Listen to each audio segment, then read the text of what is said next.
देश का आम आदमी जब वित्त मंत्री हर साल देश का आम आदमी जब वित्त मंत्री जी की बजट की स्पीच सुनता है तो वो इसलिए नहीं सुनता कि पीएलआई की क्या इन्वेस्टमेंट होगी, कौन सा कॉरिडोर बन रहा है। देश का आम आदमी सैलरीड क्लास इसलिए बजट की स्पीच सुनता है कि उसके अंदर स्लैब में कोई रिवीजन होगा, क्या हमारी स्टैंडर्ड डिडक्शन की जो हमें डिडक्शन मिलती है वो बढ़ेगी। लेकिन इस बार बजट में देश का आम आदमी और खास तौर पे देश का मिडिल क्लास डिसअपॉइंट हुआ।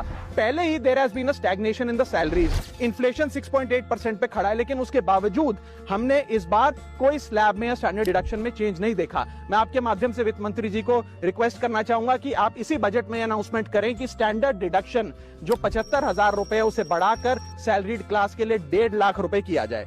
Sir, third problem that was there with the budget is that there was no relief for the middle class.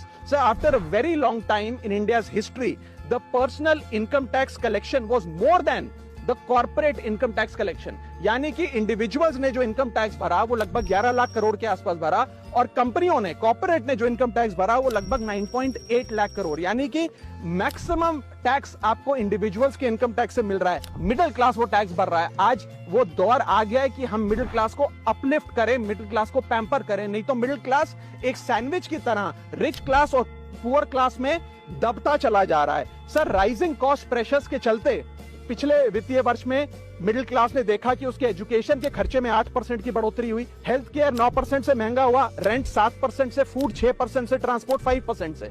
मेरा रिक्वेस्ट ये है माननीय फाइनेंस मिनिस्टर से कि वो इनकम टैक्स में रियायत देकर या तो मिडिल क्लास को कोई रिलीफ दें, और अगर इनकम टैक्स में रियायत नहीं दे सकती हैं तो उसकी सेविंग्स और इन्वेस्टमेंट्स पे उसको बेनिफिट दें, उसे इंसेंटिव्स दें कि वो ज्यादा बचत करे, ज्यादा वेल्थ क्रिएशन कर पाए। सर, हर साल